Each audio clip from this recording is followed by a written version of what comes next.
Bon, déjà dans un premier temps, je ne voulais pas faire cette vidéo, j'en avais d'autres de prévues. Mais malheureusement, on est obligé d'en parler. Parce que bon, on sait tous que parler d'un licenciement, que ce soit à la WWE ou dans d'autres fédérations, on n'aime pas trop faire ce genre de vidéos sur YouTube. Et à quel point que voilà, je suis dégoûté, voilà, on va en parler, voilà. Malheureusement, voilà, on a un nouveau licenciement chez WWE. On espérait peut-être qu'avec cette fin d'année 2021 qui arrive à grands pas, on espérait peut-être que la WWE en avait fini avec cette vague de licenciements de cette année 2021 qui est tout à fait historique, car on n'a jamais vu autant de licenciements chez WWE en une seule année. Et bah malheureusement cette liste va s'étendre d'un nom supplémentaire. Et malheureusement ce n'est pas n'importe quel nom, car en effet on est de nombreux catch addicts à avoir découvert le monde du catch, le monde de la WWE,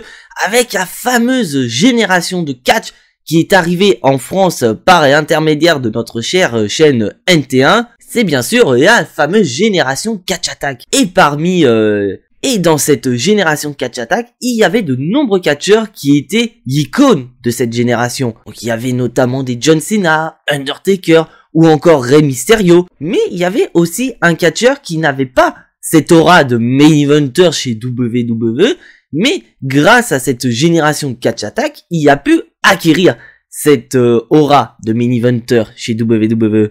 Mais malheureusement, bah, ce catcheur-là a été licencié il y a de cela quelques heures par la WWE.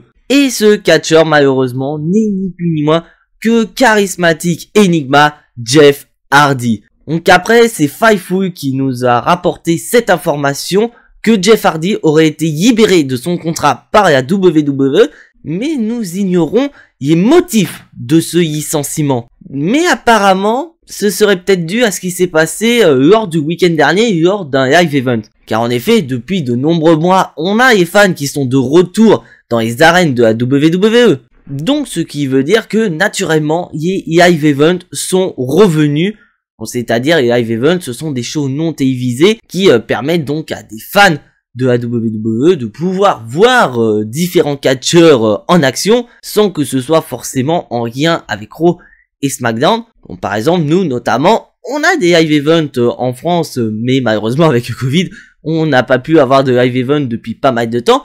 Mais techniquement, on devrait avoir un live event qui devrait revenir en 2022 chez nous en France. Et malheureusement, lors d'un live event, on avait ce match à 6 avec d'un côté Roman Reigns et Uso, donc The Bloodline, qui affrontaient une équipe composée de Drew McIntyre, King Woods et bien sûr de Jeff Hardy. Et à dès l'entrée de Jeff Hardy, on sentait que quelque chose allait mal chez le catcheur car il se tenait devant, donc on pouvait penser effectivement que Jeff Hardy était malade. Ce qui est possible. Mais après ça, on a Jeff Hardy qui a fait le tag à Drew McIntyre et suite à cela, Jeff Hardy a quitté l'arène par le public avec des membres de la sécurité. Donc suite à ce qui s'est passé, la WWE a décidé de renvoyer Jeff Hardy chez lui, donc causant ainsi sa non-présence dans les prochains live events. Donc là, après, on a eu les médias qui se sont affolés, même les catch addicts se sont affolés, en pensant que Jeff Hardy a replongé. Car en effet, pour ceux qui ne connaissent pas la vie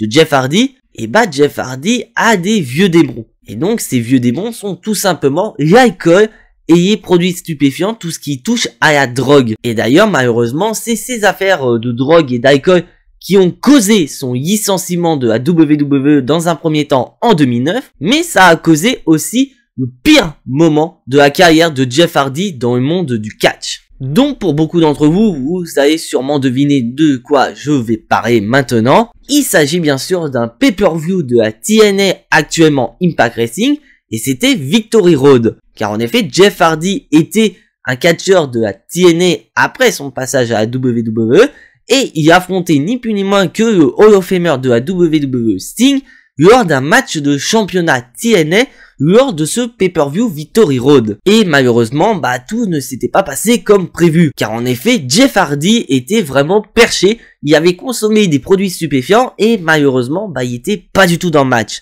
Et d'ailleurs, Sting, il était hyper dégoûté et il avait même brisé le 4e mur car les fans avaient dit très clairement que c'était de la merde et Sting s'est retourné et il a dit aux fans, je suis d'accord avec vous.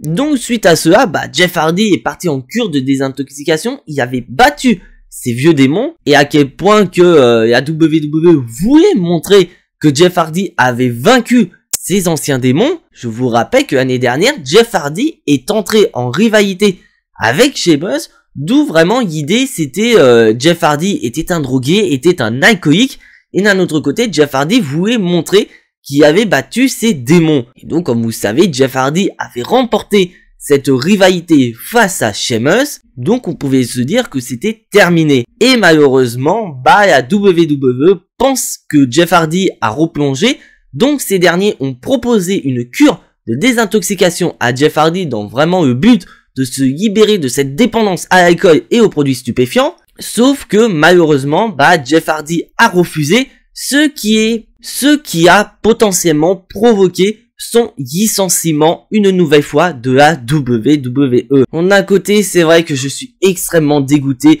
de ce renvoi de Jeff Hardy, parce que comme pour beaucoup, j'ai découvert le monde du catch avec Jeff Hardy. On a pu voir le premier sacre de champion WWE de Jeff Hardy durant cette génération catch attack. On a pu voir des rivalités légendaires, notamment contre Edge ou encore CM Punk.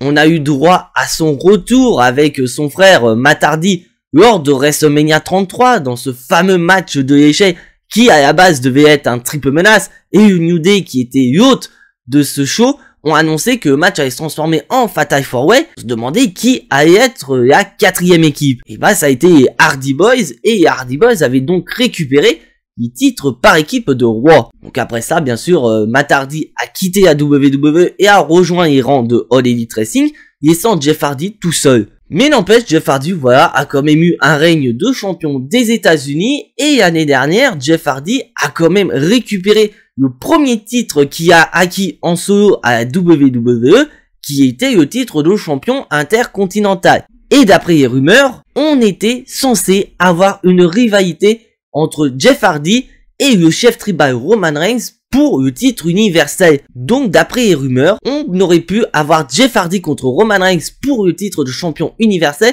soit lors du Royal Rumble, ou peut-être lors d'un show en Arabie Saoudite. Donc très clairement, WWE avait des projets pour Jeff Hardy. Mais malheureusement, Jeff Hardy, est-ce qu'il a été trop con ou intelligent d'avoir refusé cette offre de la WWE, de cette cure de désintoxication? On ne saura peut-être jamais. Donc pour beaucoup de superstars, Jeff Hardy a une clause de non-concurrence de 90 jours. Donc ça veut dire que Jeff Hardy, pendant 90 jours, il ne pourra pas se montrer dans d'autres fédérations, et la WWE sera bien sûr libre d'utiliser Jeff Hardy pendant les 90 jours. Donc la question qu'on peut se poser, c'est que va faire Jeff Hardy après cette clause de non-concurrence? Donc pour beaucoup, je pense qu'on est tous d'accord sur cette question. Il est fort possible que Jeff Hardy intègre le roster de All Elite Wrestling, créant ainsi une nouvelle réunification avec son frère Matt Hardy, faisant ainsi une nouvelle résurrection des Hardy Boys, ce qui pourrait être assez sympa. Mais j'ai d'autres idées. On pourrait peut-être avoir, pourquoi pas, le retour d'une des gimmicks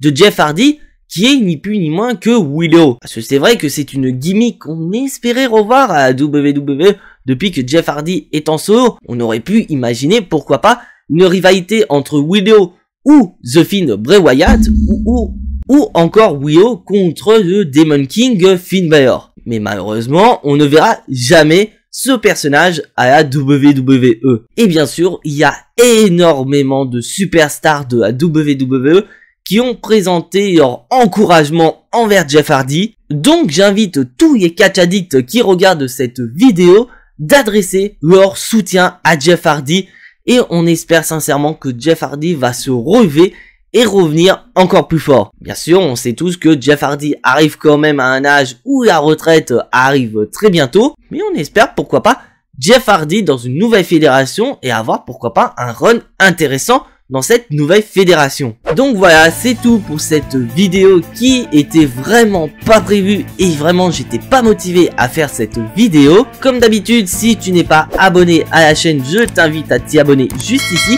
à activer la petite cloche pour être notifié des prochaines vidéos, et surtout lâcher un maximum de pouces bleus qui font énormément plaisir à la chaîne. Et donc on se retrouve demain pour les résultats de SmackDown. Et on se retrouve également lundi pour une nouvelle vidéo. Parce que oui, comme j'avais dit, j'ai des vidéos qui sont sur le feu. Mais malheureusement avec cette nouvelle inattendue, les vidéos ont pris un peu d'attente. Mais vous en faites pas, les vidéos vont bientôt arriver. Et d'ailleurs, petit indice, ça va être un retour d'un thème qui est sur la chaîne YouTube depuis un petit moment. Mais c'est vrai que la dernière vidéo de ce thème là date quand même de Money in the Bank. Donc je vous laisse deviner quelle va être la prochaine vidéo et surtout le thème de cette vidéo dans les commentaires.